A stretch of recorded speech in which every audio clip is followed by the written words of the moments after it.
Hoje, vamos fazer uma pausa para a gente refletir sobre uma ferramenta muito poderosa para a vida interior, uma verdadeira arma para o combate espiritual de cada dia, sabe? Aquela que nos ajuda a transformar o amor em ação concreta. Vamos começar com essa pergunta. Tente imaginar a cena. A gente está lá, na sinagoga de Cafarnaum. Cristo tinha acabado de revelar uma verdade dificílima, a promessa da Eucaristia. E a reação de muitos foi de escândalo, de abandono.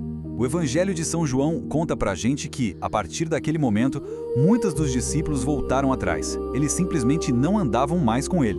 E veja, não era a multidão que ia embora, eram os discípulos, aqueles que o seguiam de perto.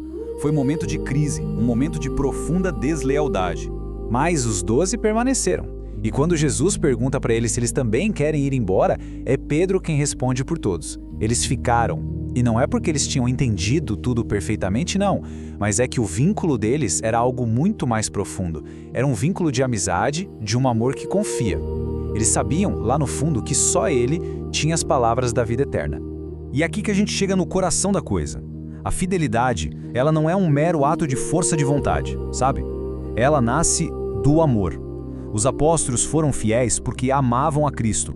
Foi o amor que os fez ficar, mesmo quando todo mundo estava indo embora. É exatamente por isso que o Papa João Paulo II nos aconselha a buscar uma amizade que seja pessoal, que seja autêntica com Jesus. Ele tem que ser o nosso amigo, o nosso apoio no caminho da vida.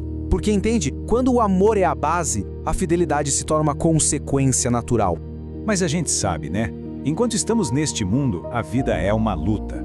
Uma batalha diária entre o desejo de amar a Cristo e a tendência que a gente tem de se deixar levar pela mornidão, pelas paixões. Para que a fidelidade continue firme, a gente precisa de uma ferramenta concreta, de um verdadeiro plano de batalha. E essa ferramenta, essa arma afiada para a luta de todo dia, é o que chamamos de exame particular. Ele que nos ajuda a concretizar, de forma eficaz, aquele desejo de amar um pouquinho mais a cada dia. Agora, essa metáfora aqui é fantástica. Pensa só, o exame geral é como a armadura, a defesa que nos protege. Já o exame particular, esse é o ataque. É a espada afiada, precisa, aquela que nos permite avançar no combate. E como é que a gente usa essa espada? Com foco. A força dela está justamente na sua precisão, mirar em um único ponto, um inimigo específico ou uma virtude a ser conquistada. O objetivo é muito claro, ir direto ao ponto, sem rodeios.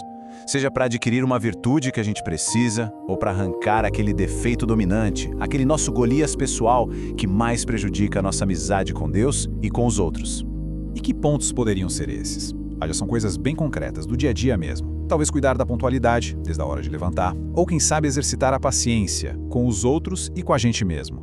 Lutar contra aquele hábito de reclamar ou cultivar a gratidão. O importante é escolher um ponto, um só, e direcionar todos os esforços para ele. E aqui tem um segredo, uma estratégia que muda tudo. Em vez de focar só em resistir ao mal, a luta se torna muito mais atraente quando a gente foca em praticar a virtude oposta. Para vencer o orgulho, a gente pratica a humildade. Para combater a impaciência, a gente exercita a serenidade. O movimento da alma em direção ao bem é sempre mais forte. Tá, mas e se a gente falhar? A verdade, a gente vai falhar. A vida espiritual não é uma linha reta, cheia de vitórias. A chave não está em nunca cair, mas sim na coragem de sempre recomeçar. Então, o ponto crucial é este, a luta paciente. Começar de novo, dia após dia, sem desanimar. É nesse recomeçar constante, com a ajuda de Deus, que os alicerces da humildade se tornam firmes, se tornam profundos. E essa imagem, nossa, ela ilustra perfeitamente a importância da luta diária. A fidelidade nos grandes momentos, ela é forjada na constância das pequenas batalhas. O perigo não está nos grandes golpes, mas em desprezar as pequenas coisinhas que, gota a gota, podem enfraquecer a alma. E ao terminarmos, fica essa pergunta para uma reflexão.